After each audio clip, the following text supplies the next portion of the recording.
Good morning, colleagues. Wherever you are, whether it is a morning, afternoon, or good evening, good night.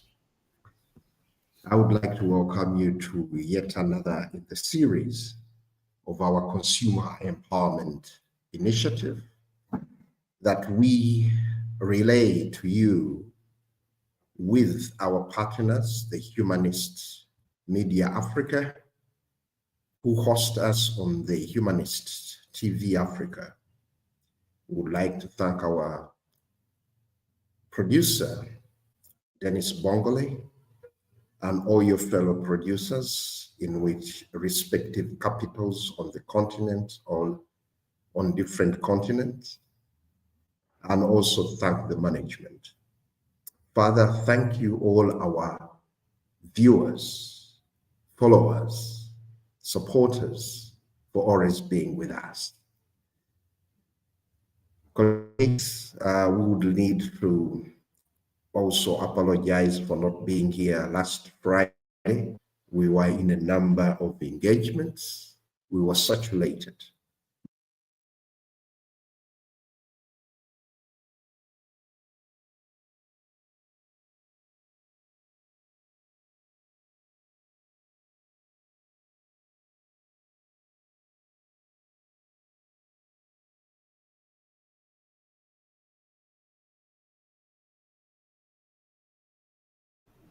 I think we seem to have lost Mr. Chimera, but I think he was apologizing for not being around last week. Yes. Yes, Henry, you can proceed. Yeah, like I was saying, we were saturated with the respective consumer engagements that touched us nationally, regionally, and globally, discussing very key issues.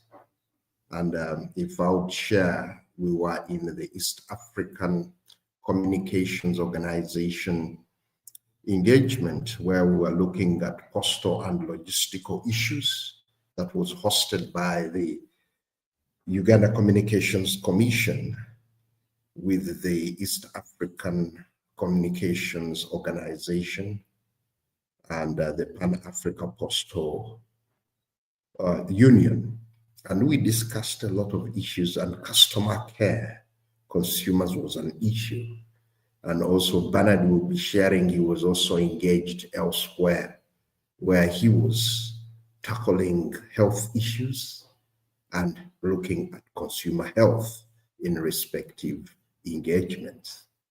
So colleagues, as we have been sharing differently, Humanist TV, our partner, TV Africa, our partner, would like to see you who's watching us, your neighbor, and would like to see the respective economies thriving with healthy, productive consumers. So with this initiative, colleagues, today, we are tackling another very key aspect: safe plates, zero waste, rethinking food safety and waste management at social events. I know many of you, beginning of this year, you might have been to numerous events, and I have been to several. But when I look at the plate, and I just say consumer irresponsibility at the highest order. And at times I nearly call it genocide, where a consumer puts on about 2 kilos, and when he will only consume half a kilo or a quarter kilo, and all the rest is dumped. But that on the other side, this is where also, how does that food that we get at social events, burials, weddings, introductions, merrymaking, and in Uganda, we're in election season, we have seen food going to waste, but there is a missing aspect.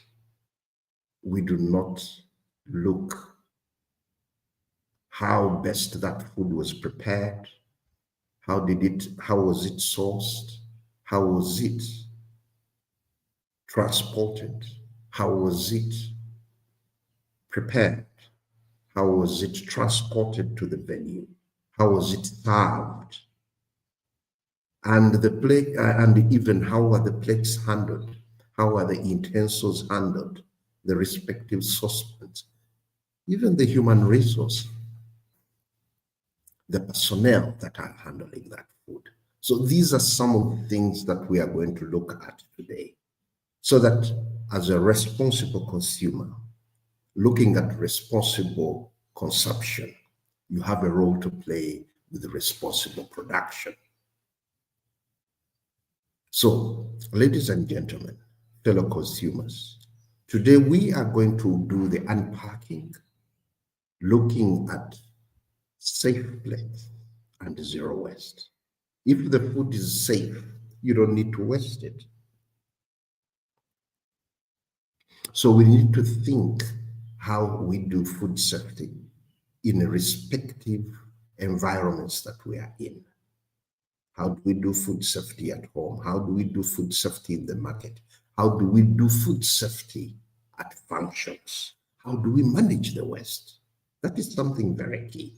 You'll find that food waste contributes to the vagaries of climate change, contributes to the vagaries of the economic turndown, contributes to the vagaries of ill health in us human beings. Because you might waste food, dump it somewhere, and it attracts different kinds of pathogens, which can also migrate into food, migrate into the environment, go into sources of water, because you'll appreciate water is part of food.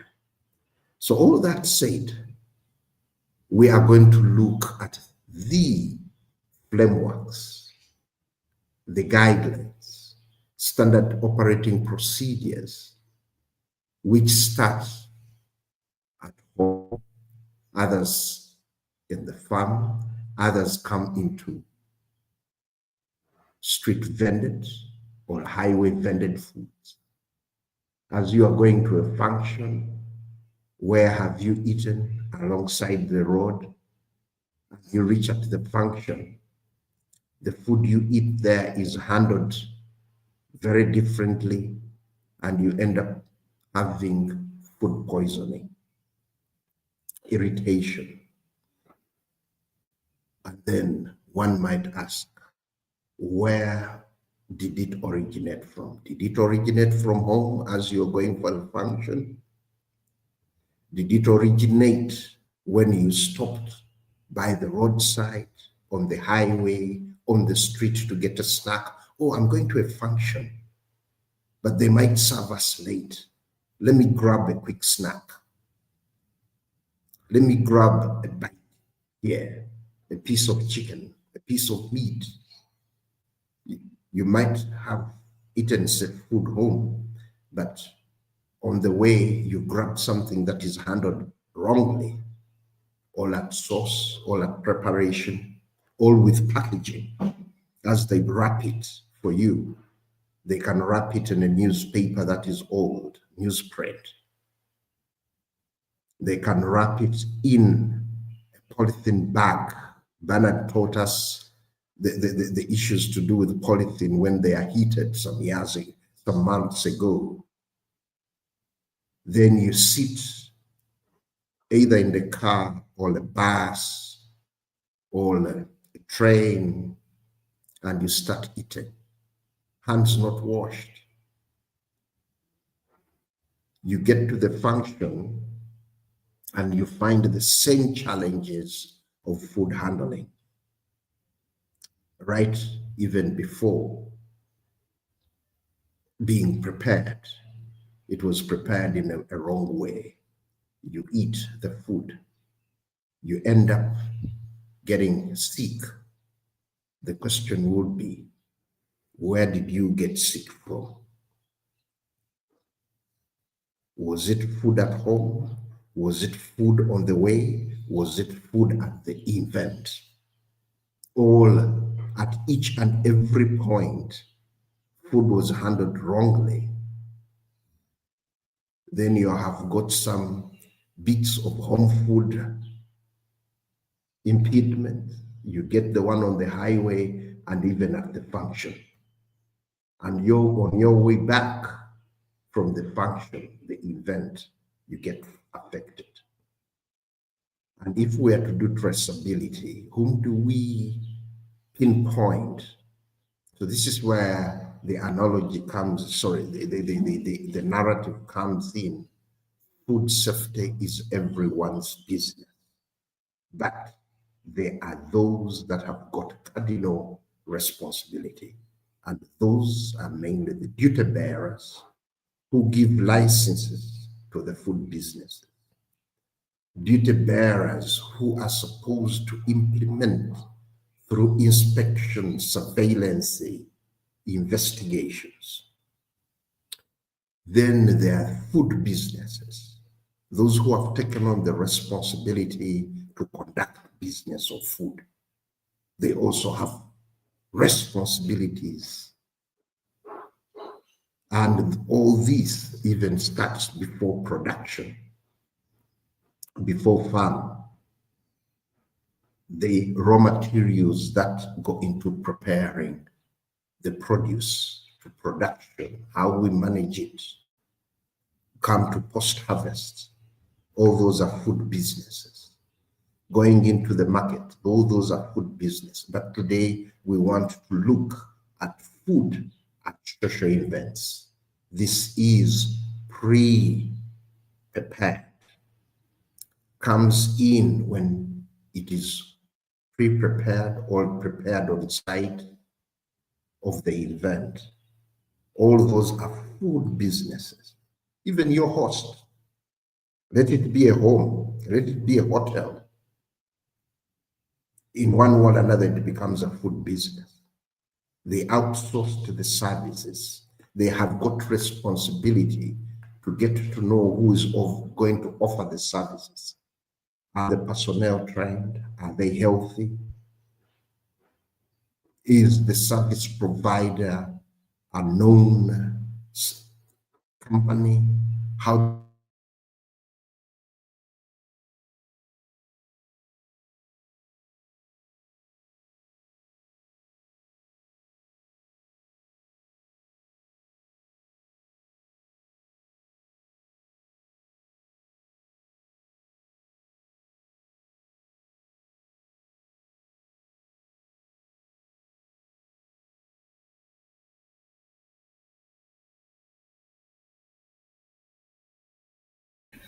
I understand that, Mr. Chimera, we've lost you again.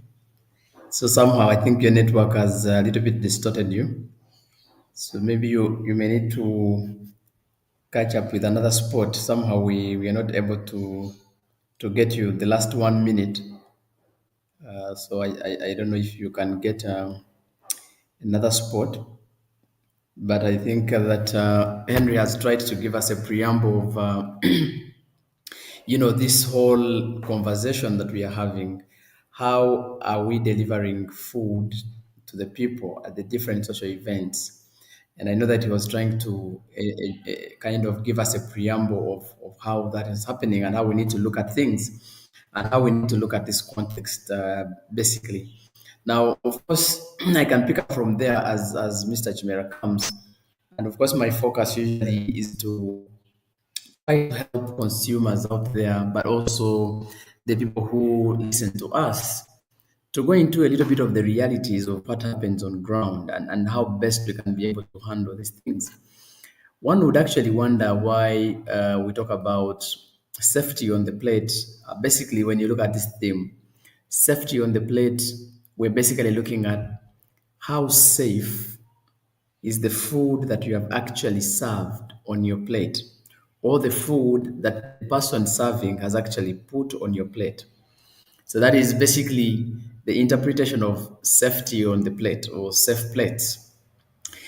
You realize that if you're served with food at a function, be a function. We're just looking at major events, but also the guidelines from Codex Alimentarius. They go beyond the social events. They talk about the schools, okay, public places. So you're talking about the schools, you're talking about hospitals, you're talking about prisons, you're talking about, the weddings and the funerals and whatever. So we're looking at it from the comprehensive bit of it. So I didn't want to start my conversation before Mr. Chimera finishes what he wanted to say. Mr. Chimera, I can see you now. Kindly come and give us what you wanted to wind up with before I can dive into other things so that we don't disconnect the listeners.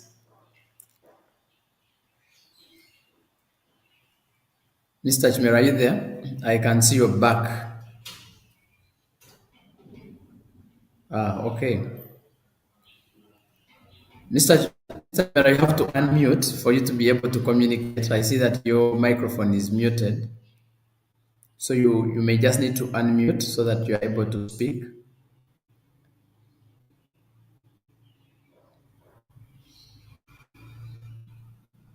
Okay, your screen is frozen. Anyhow, so let me now dive into the subject matter. I know that Mr. Chimera will join us a little bit later when he gets stable internet. But I just want to give us a quick preamble to this topic and why this topic was chosen for us to brainstorm. Number one is that we have a code of hygiene practices for pre-cooked and cooked foods in mass catering, where we have people doing mass catering, where people are preparing food in large quantities for the different categories, as I mentioned a little bit earlier. So there is a code, there is a food safety code, like the code of hygienic practices for the pre-cooked food, but also for cooked foods in mass catering. And mass catering, we're basically looking at, cooking food in large quantities for weddings, for funerals, for schools, for prisons, for hospitals, and these other social parties and etc. So there is a code of practice that we're supposed to actually make sure that everybody engaged in mass catering is supposed to have an idea about, so that every time you're providing food for consumers, you have this at the bottom of your head, you have this at the bottom of your heart, and so you already know what you're supposed to do and what the law or the guidelines or the guidance says about mass catering. Now, why this code, for instance? Why does it exist? There are quite a number of reasons why we needed to have this conversation as early as today or even before. And I think it's very important for us to continue having this conversation over the years. We need to keep on with this conversation so that our people are able to understand where we are coming from. And one of the reasons is when you look at the epidemiological data, or this is scientific data that we see globally, it indicates that many of the food poisoning outbreaks are actually caused by food eaten at mass events or that is produced by mass catering. So you realize that, for instance, you've seen schools and the schools are reporting food poisoning cases. That in a school X, 100 children have been affected after following consumption of a particular meal. So you see that most of the epidemiological data that we have actually indicates outbreaks of food poisoning caused by food from mass catering. And secondly, we see that in large scale catering operations, talk about prisons, talk about hospitals and schools, and maybe, in these functions. They are particular, in fact, the code says they are particularly hazardous because of the way the food is being either stored or handled. How do we put that in context? If you have a wedding, and in some cultures, they cannot serve food at a wedding until the bride and the groom have actually arrived at the event.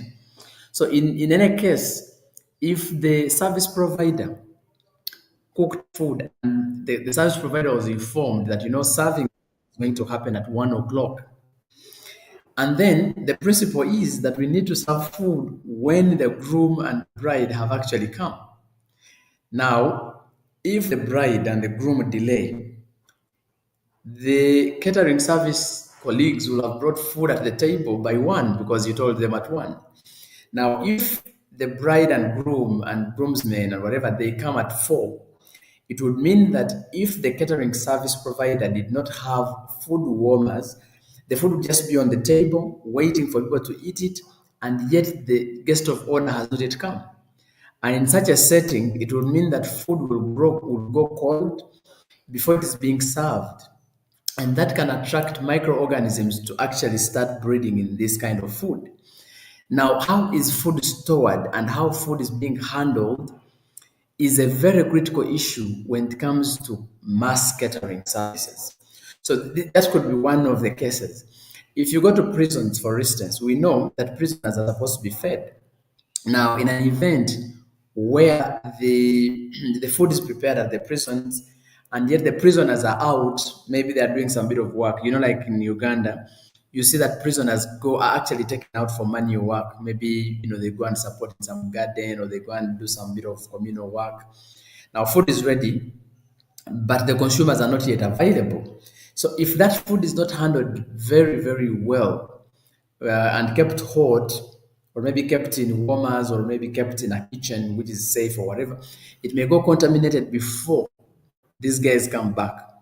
Now, so it really, the code was developed in such a context that operations can be very hazardous because of the way the food is stored and the way the food is actually handled. The other trick behind the code was that most of the outbreaks that we see can involve large numbers of people. Just imagine at a wedding, or maybe at a funeral, or at a party where you have over 1,000 people in one place, and all of them are going to be served a meal. These guys are going to eat. So it means that if you have contaminated ground nuts, maybe you have made a stew of ground nuts, and then the groundnuts are perhaps contaminated, let's say with aflatoxins, it simply means that everybody who is going to consume those groundnuts at that wedding or that party or in that school or in that hospital is going to have a share of the contamination. And that's why most of the outbreaks that are resulting from mass catering affect very large numbers. It's not like a household where you are two people and you're consuming a contaminated food. Here we are talking about thousands of people whom you have invited for a party or a wedding, or they have come for a funeral. And in any case, if there is contaminated meat, let's say there is a salmonella contaminant, maybe a microorganism has entered into this food, then everybody is going to have a share of it. And so it is involving large numbers of people. And mind you, people can die in very, very large numbers just because they had a meal at the same function. So because they're being served in the same dish, they are served from the same pan or whatever. In any case, if that pan has contamination, that contamination is going to be shared by all the consumers who are going to partake of the meal. So that is why the mass catering becomes a very interesting concept for us to actually talk about. And remember, in such events, we've gone for meetings, and in a meeting, you're 600 people, and all of you are being served the same food. If that food is contaminated, all the 600 people are likely to suffer the same way. I have seen in a school where students were served beans, but the beans were treated with kerosene. So in any case, everybody who consumed that food had a share of kerosene. If you've seen in schools where posho or maize meal is served to students, and you've seen that maybe the maize meal had some lime mixed with it. So it means that every child, every learner, or every teacher that is going to consume part of that posho or part of that maize meal is actually having a share of lime. So just imagine one contaminant that was in a particular food being shared by 2,000 students in a school, plus their 400 so teachers. So it can be a mess. And so that's why we are interested in this subject of mass catering, because it really involves large numbers of people who can actually lose their lives at a go. But also, we realize that persons who are fed by mass catering services are often very vulnerable. For instance, you'll have children in school. Talk about a daycare, and you're doing mass catering, and you have 600 children of age 5, 6, 8. So the people who are fed in these catering kind of scenarios are usually vulnerable. You talk about children, talk about elderly persons, maybe who are staying in elderly homes, talk about pregnant women who are in the hospital and you're giving them particular maybe food, and then maybe talk about patients in hospitals. They're already vulnerable by the mere fact that they are sick. There are also those who have immune compromisation, like those who are immunocompromised individuals. We also have them, and all of them are actually receiving food from the same setting. So you realize how mass catering plays a key role. And actually, one of the other sad realities with mass catering is that everybody, let's say a consumer or the consumers who are there, we are all vulnerable in such a way that we have limited choices. You have limited choices when you go to a wedding because you're going to eat what has been provided at the wedding by the organizers. So you have limited options to think that, well, first of all, you're not going to cook your own food, you're going to eat what has been provided. Even if it is water, you are not going to make choices of which water because you are only limited to what the supplier or what the events manager has been able to provide. So if they invite you for lunch, you are not going to make choices of, I think I should eat cassava. You only eat what has been provided. So you see that the consumer is at the vulnerable verge, is actually at the verge of vulnerability because of the limitations of choice. So you will go to a wedding and they have served a particular meal. The only choice you have is to have a selection from what is provided. So you don't have choices of, maybe for me, I'm going to buy my own tomatoes. You're going to eat what is available. So that is what makes us vulnerable. Now the question is, now that the consumers who've described these events, how safe is the food that we are putting on their plates? And then later on, we're going to look at now, how do we avoid or how do we prevent food waste and how do we manage in any case the food waste? Now that one will be the second bit of this conversation. But let us begin with how food is stored. Let us go to the realities. You have a wedding, you have invited 2,000 people for your wedding in X. You've gotten a catering service, and the catering service has to prepare the meals. Now, do they have access to clean water that they're going to use in preparation of the food that they're going to give to people? Remember, you cannot prepare food unless you have clean water. Now, the question is, you've invited them to your home. They are coming to come up with, like meals for your visitors. First things first, do we have a water source, for instance, where they're going to fetch the water that they're going to use in preparation of food for your guests? It should be something very interesting for you to think about. So let us assume that you're not in a hotel setting, you're in a home, a household setting, and you've invited this catering group and has to prepare food. Where are they going to fetch water that they use? One, to clean the utensils, two, to cook, three, to give people to drink. All those should be considerations. If they're making juice, where are they getting the water to make the juice or to mix this juice? If you realize that actually you don't have a safe water point, how do you make sure that in advance you plan where water is going to be fetched? We're talking about clean water. There is this tendency of picking water from running streams and then you use it to make people's juice.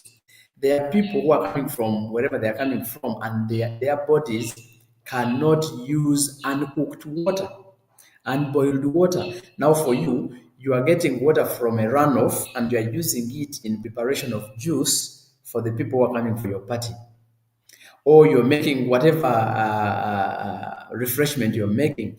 Which kind of water are we using? Where are we getting it?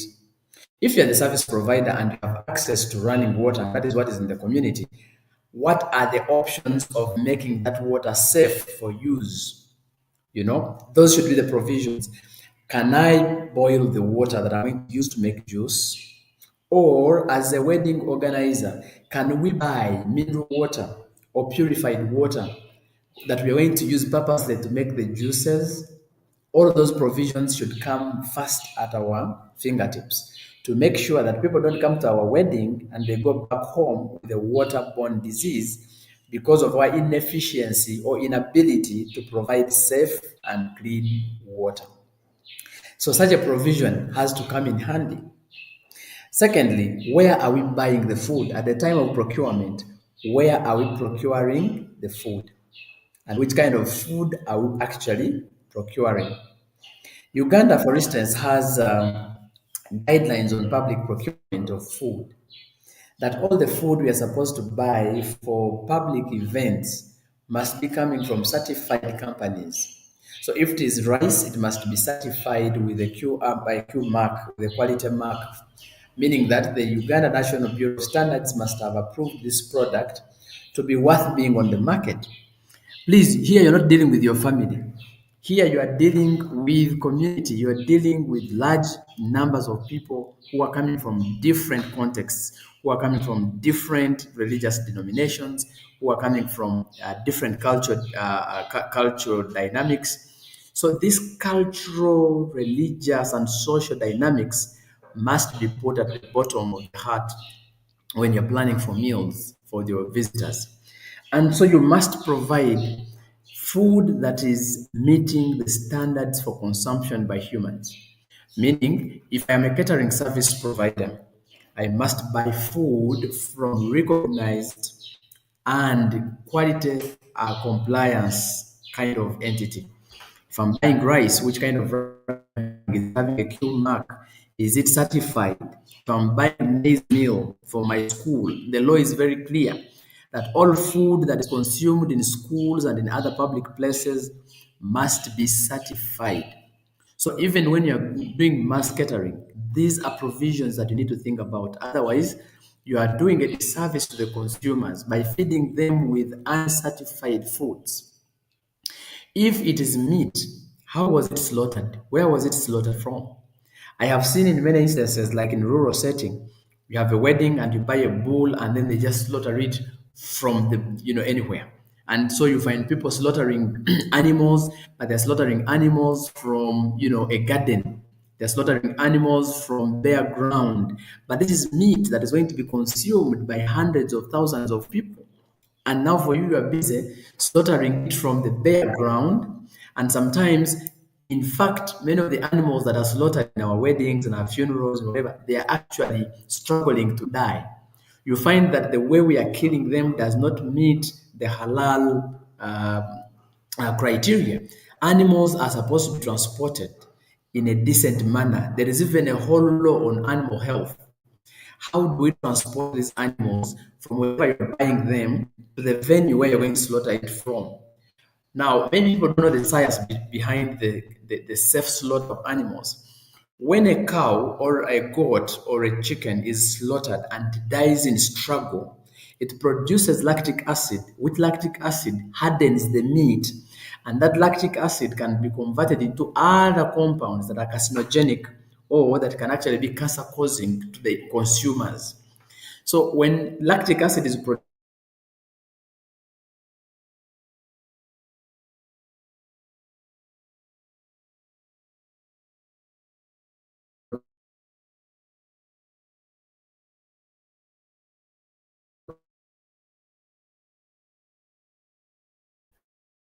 sorry, someone distracted my internet.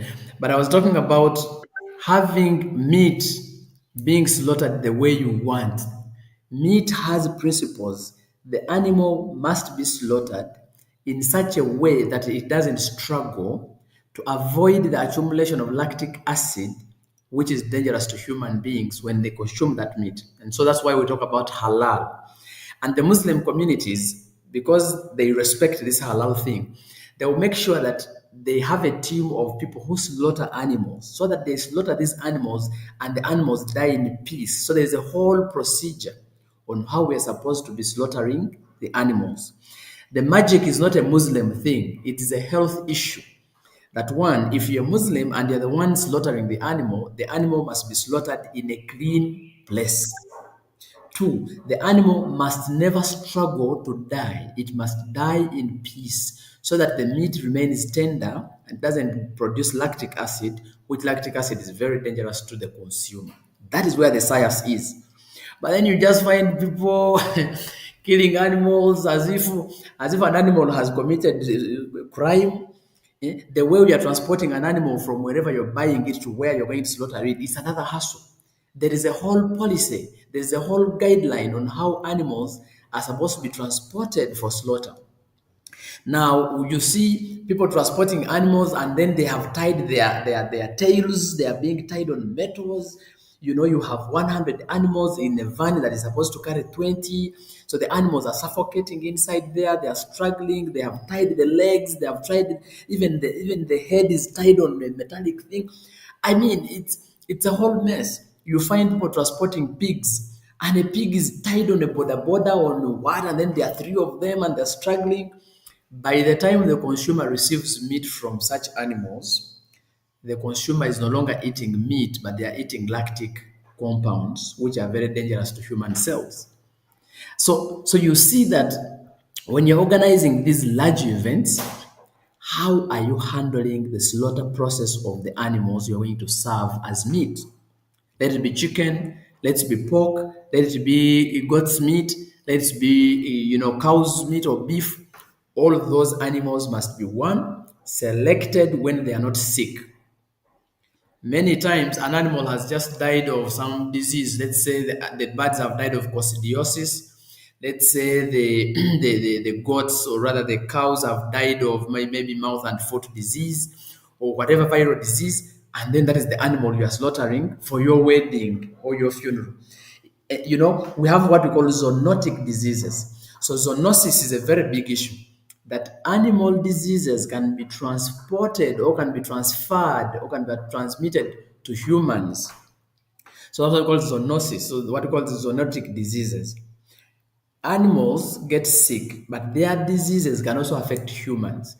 And that's why we say if there is a problem with a zoonotic disease, then animals must be treated in another way. Either they must be buried or they must be incinerated. And so the animal that you're going to prepare at this event, has it been confirmed healthy by the veterinary officer? Has it been stamped, or is there a mark to indicate that actually it has been inspected and it is safe for human consumption? These are the things that you need to think about if you're a catering service provider. You need to make sure that the meat that you are buying to go and prepare at a wedding X meets the standards. It conforms with the food safety standards of the country. If you don't do that, then you'll keep on buying animals that have been slaughtered sick. You feed people and people get sick. People come to jubilate at a wedding and they reach home, they are sick and they are buried tomorrow. This is where the trouble is. So you who has a catering service, whatever, ensure that you follow the standards.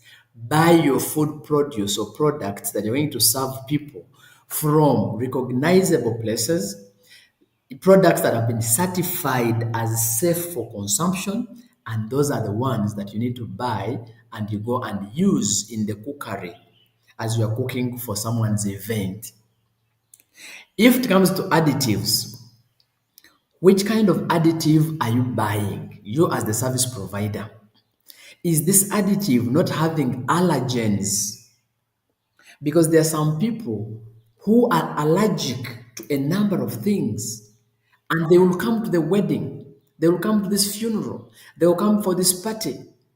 So how are you putting that in mind, that when I'm going to prepare this food, I must avoid allergenic compounds, because the consumers who are coming to the wedding or to the party or to the funeral might have allergenic reactions.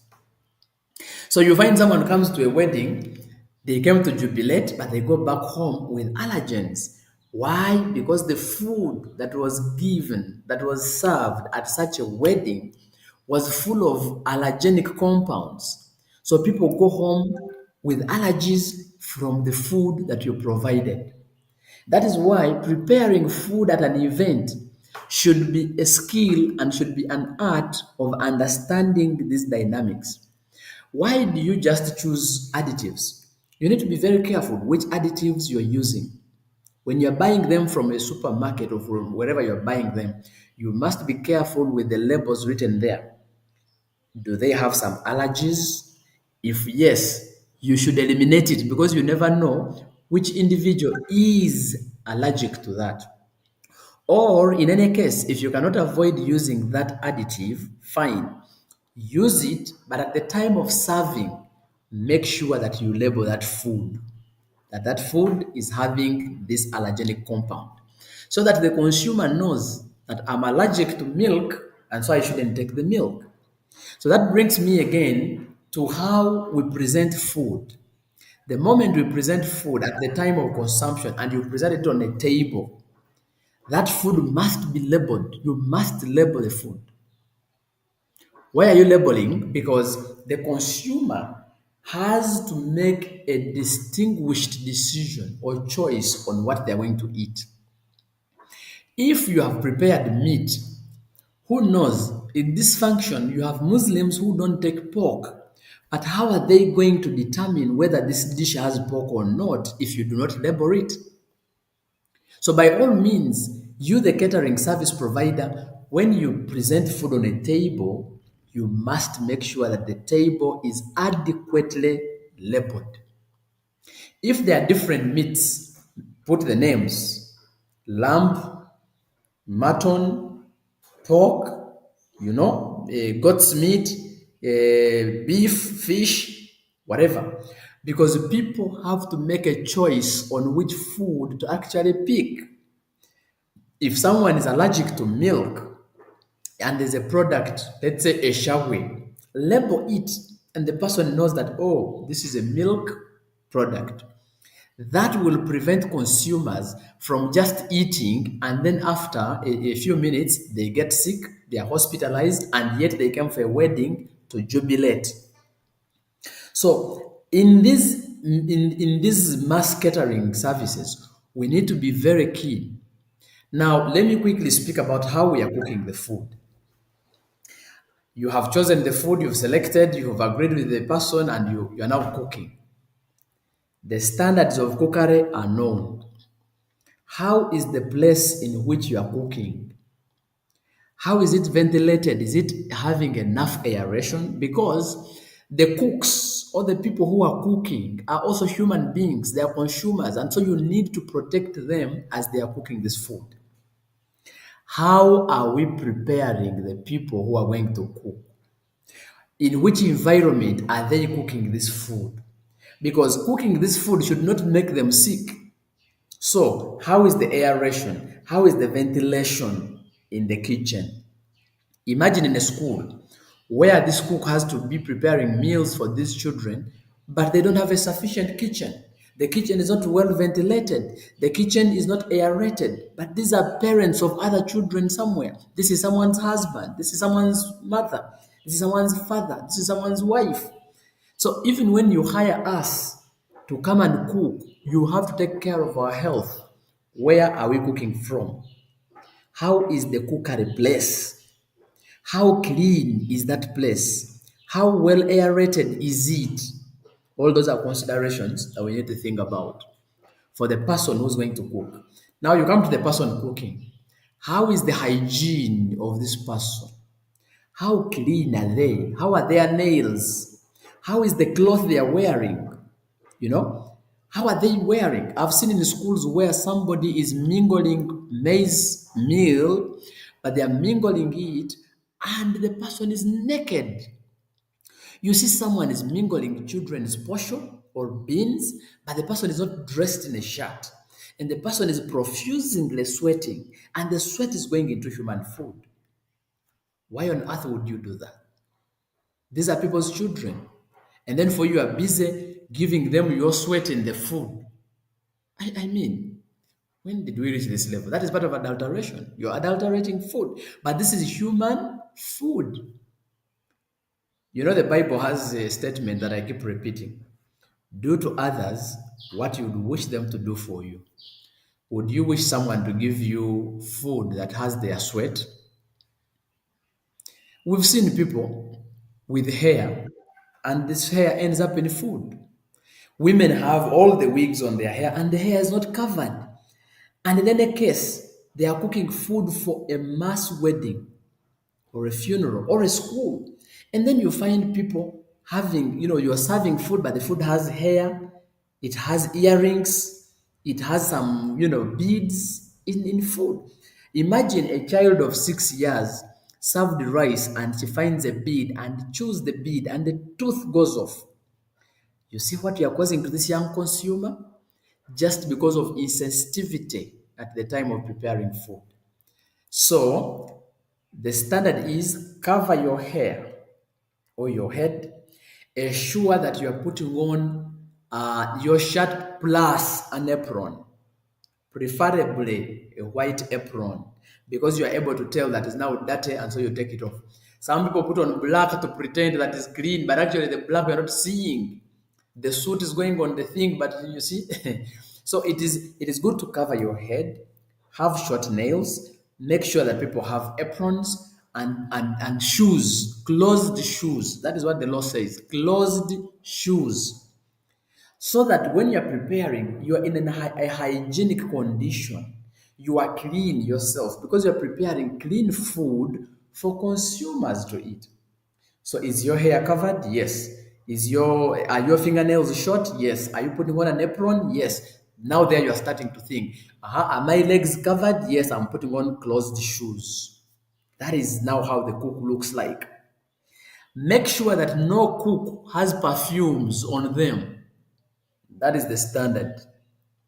Why? Because some of the fumes are too strong that actually they can be absorbed as odors in the food of consumers.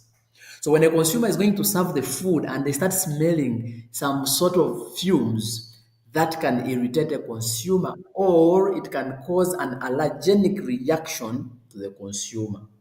So, no makeup if you are one of the cooks.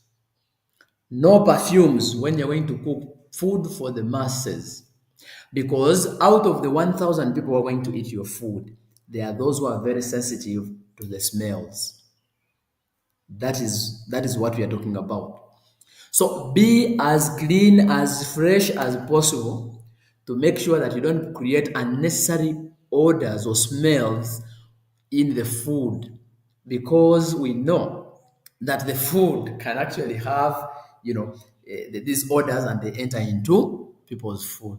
So that is something for the cooks. If a cook is sick, they must not be on the cookery team, because some of them have infectious diseases that actually they are coughing, they are sneezing, they are whatever, and all that can go into human food.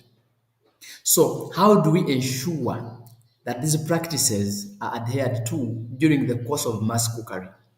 It is not advisable that your cooks keep spitting everywhere. You see cooks spitting and in the environment in which they are cooking. Those habits are not allowed. Cooking, smoking, eating, even eating. In fact, if you are the cook, you are not allowed to eat from the where you're cooking from, because as you are cooking and you are eating, somehow there's exchange of your respiratory fluids. Let's say saliva and whatever. It's going to people's food. So it's advisable, in fact, that you do not eat in the environment in which you are cooking. Don't smoke. Don't chew gum. This business of chewing ball gum, not acceptable, because you are losing a lot of respiratory excretion and is going into human food. No smoking, no spitting, no chewing, no sick person is supposed to be in that place. Even those with wounds, no. Everybody must be healthy, must be clean, must be hygienically sound for them to be able to prepare food for the masses. That is the standard. Now, if you have a school, are you careful to take note of these things I'm talking about? Because in any case, every school must have cooks, but the cooks must go through this particular training. That is it. This business of just establishing a kitchen, and then your kitchen is first of all the store, the kitchen, everything is in the kitchen. That is unacceptable. The place of cookery must be for cooking only, not storage of food. That is how the principle is supposed to be. Now, you have cooked food. Which materials are you using to cook? All materials must be food grade materials. Your saucepans, your dishes, your ladles must be food grade. Because if they are not food grade, you're going to contaminate food and you're going to kill people slowly. Now, when you go to, to serve food, the same principles apply. The team that is serving food must be hygienically sound, must be healthy. No flu, no cough, no wounds on the people who are going to serve the food. Each one of them must be in a uniform, covering their head, covering their hands with food gloves and with an apron, preferably white in color at the time of serving the food in the mass event. The food must be maintained hot at the time of serving it and must be served in such a way that the hygiene of the plate, for instance. I have seen in some events where the plates are done. Let's say you have organized 1,000 plates and you serve and they are finished, but you still have 200 people to serve. I have seen people collecting the food, the plates that have been used. You dump them in water just like this, and then you bring them to serve people. First of all, I have been observing the kind of water you are using to rewash those plates. How on earth can you see blacker water? I have seen people rinsing plates in dirty water, but they are coming to serve food on those same plates. And what is happening is that they get this dirty water, and then someone cleans the plate with an apron they are wearing. Anyway, that is also if you are lucky. But sometimes they will get some rag somewhere and they pass it on a plate to dry it, and they put food for a consumer. Do to others what you would want them to do for you.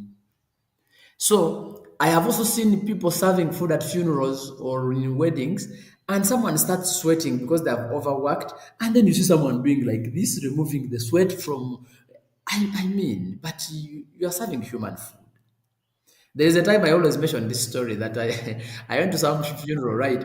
And I don't know whether it was by coincidence or something. At the time I was the one being served, I saw a drop of sweat from the person who was serving me and dropped in the beans that they were serving me. I saw that. Now I handed him back his plate. He said, "No, but what is it?" He said, "But I have seen your sweat drop and you saw it there." So in fact, I even covered the dish because I knew my neighbors had not seen. But you can imagine that kind of practice. Consumers must be protected at the time when they're being served food. Now, when you're also serving food, there is this tendency of, they are cleaning your fork. And then there is this towel which has been cleaning wet plates, and then the towel goes out of normal context because it is now damp. It has been wiping plates which are wet. And so it is the one that continually is used up to the end of the function. I want to assure you that you can have a lot of cross contamination, that this katambara or this towel has to have a kind of a limit. Someone is using the towel to clean their hands. It is the same towel he's using to clean your plate. It is the same towel he's using to clean your fork. Even when he wants to, it's a whole mess. So in catering services, have adequate utensils, have adequate towels, have adequate. If not, then you should have napkins that people can actually use and so they are able to throw away. But provide for them where to dump them, because everything you're serving at that wedding can become a problem to the consumer if you're not careful. And maybe lastly, around safety, I have also observed that in some weddings, a particular dish had meat, let's say chicken, and then the first round got done and they went to replenish. Now, instead of putting chicken, they put pork. Or you have someone is asking for beans, and then you reach the kitchen, you just pour in a dish that had meat. That's why you're pouring your beans. Or maybe a dish that had ground nuts is the one now you're pouring in beans. There are people who don't eat meat. Why then do you serve beans, which they would actually have as their best meal, and then you serve it in a dish that initially had meat? Isn't that fraud? There are people who don't eat nuts. In our previous shows, I shared with you our colleague who died because of eating nuts. Now, she told the server that I don't eat nuts.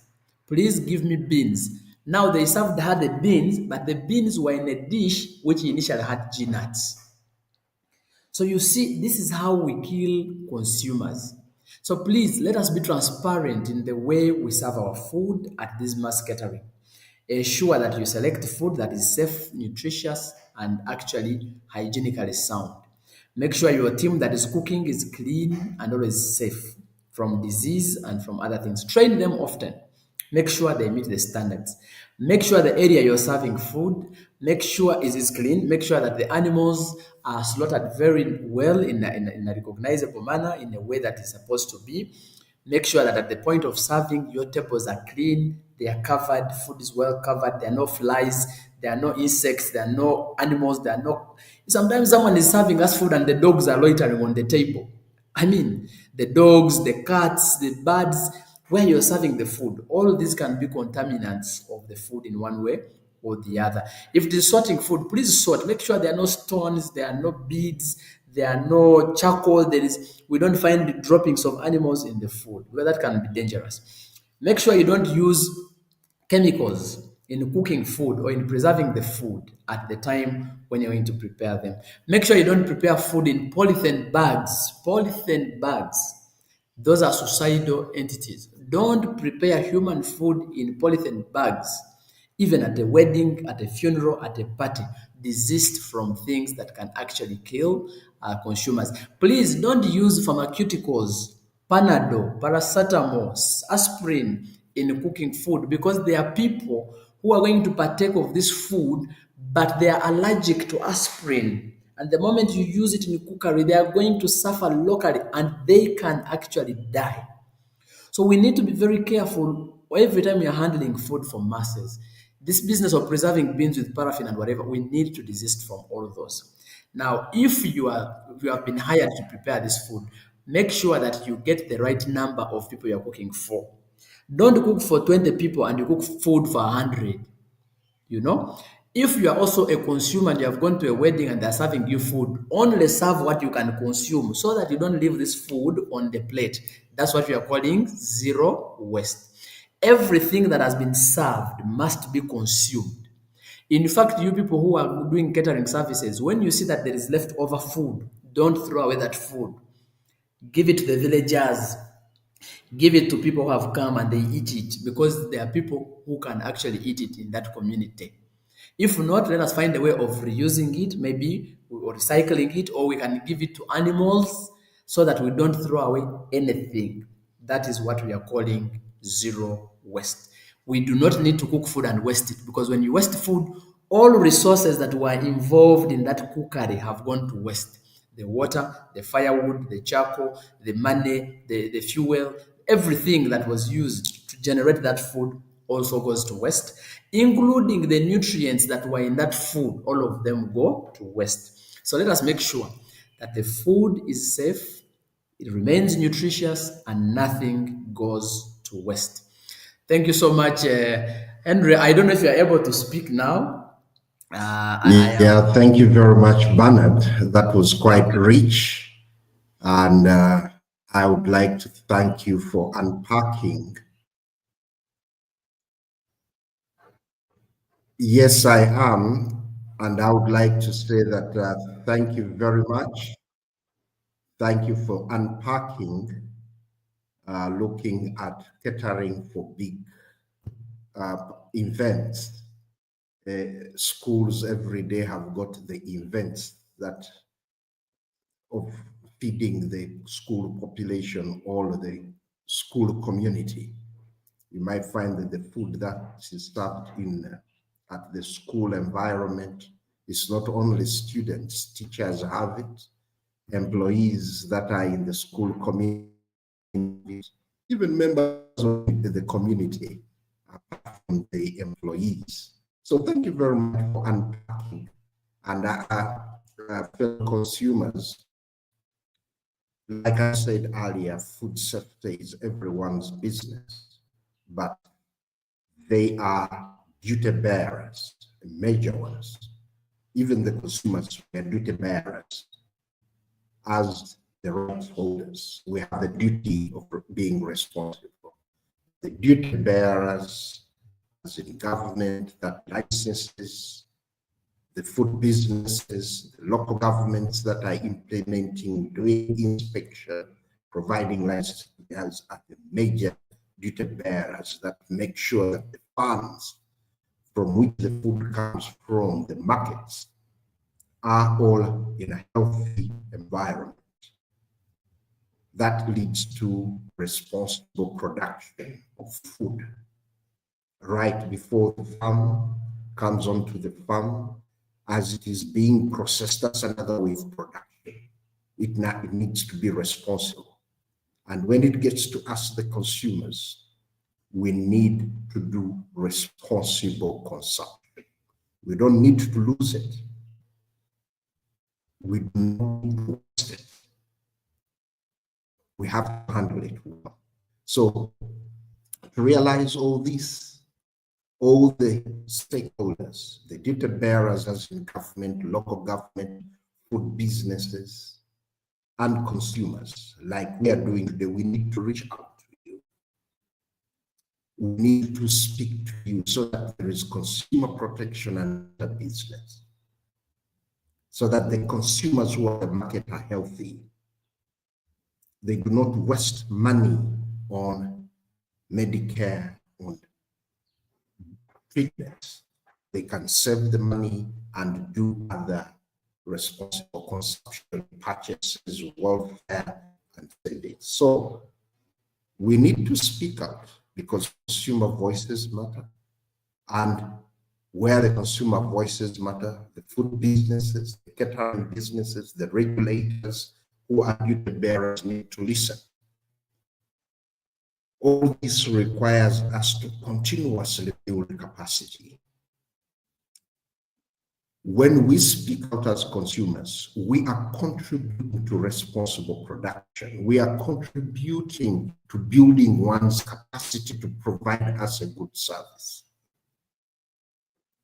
We need to continuously encourage these businesses to plan, analyze, check and do, evaluate.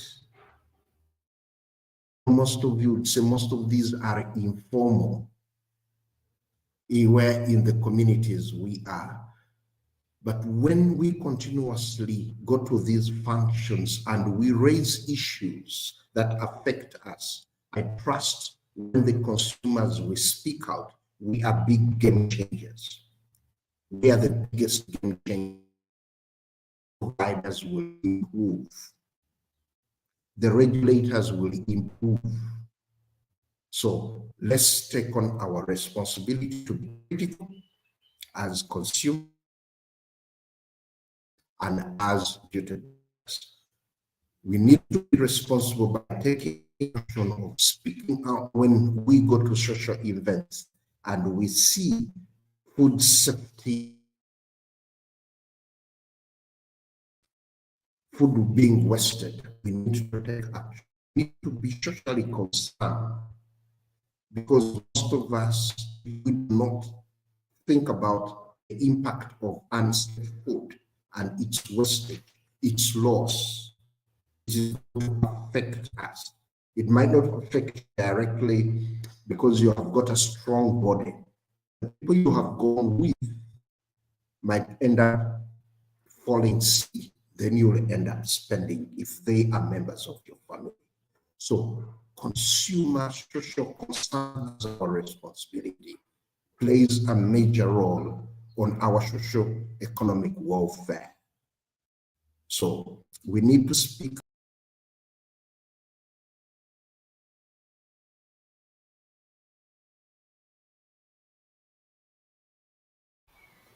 Mr. Chimera, we've lost you again, and I think. Okay, so I think we come to the end of this show. We really want to appreciate you, colleagues, for paying attention, for listening in, for always sharing with us your comments, for always viewing, and we keep encouraging you to keep subscribing to the different channels of the Humanist TV Africa, where we shall keep sharing with you consumer plight and consumer issues. The consumer voices, of course, matter, and we want to wish you a very perfect weekend. And I know, God willing, we shall catch up again next week on Friday. Thank you so much, Bongole, for the production.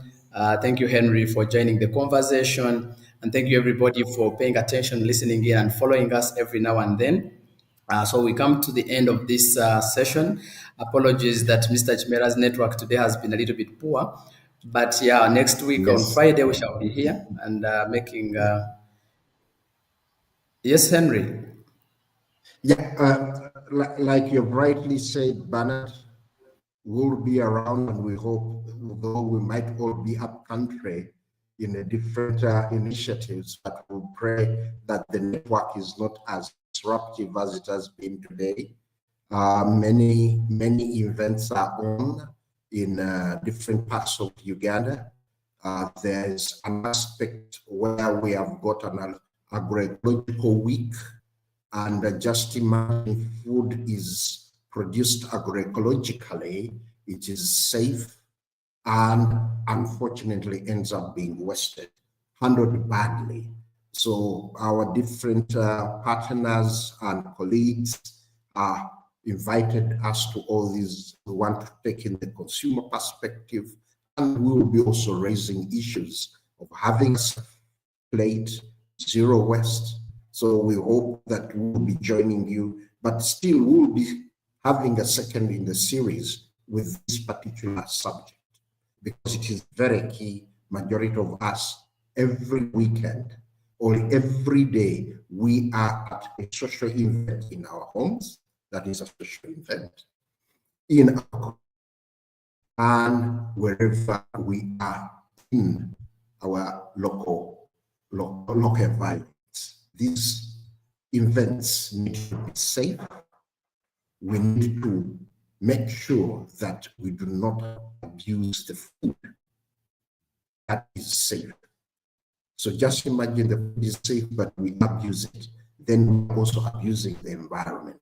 We are abusing the natural resources, we're abusing the energy, all the resources that are prepared.